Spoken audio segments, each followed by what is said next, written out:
బాబు గారు సరదాగా మాట్లాడటం, ఒకప్పుడు బాబు అంటే ఎప్పుడు సీరియస్గా మొహం పెట్టుకుని ఉంటారు.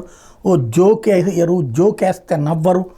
ఇట్లాంటి స్టేజ్ నుంచి తనకి ఎదురైనటువంటి అంటే తన జీవితంలో ఎదురైనటువంటి అవరోధాలన్నిటి అధిగమించుకుంటూ గతపు చేదు జ్ఞాపకాలన్నిటి దూరం చేసుకుంటూ పూర్తి సంతోషకరమైనటువంటి స్థితిలో ఉన్నారు ఆయన. ఎప్పుడైనా సరే ఏదో ఒకటంటే మనం సాధించిన వెనకాల ఏదో ఒక లోపం ఉన్నప్పుడు ఆ బాధ పట్టేస్తూ ఉంటుంది. అందుకని ఇదివరకు ఆ నవ్వు అది తక్కువ ఉంది.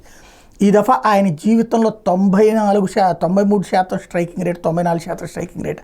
ఒకటి అంత ఘన విజయం సాధించడం ఒక ఎత్తు.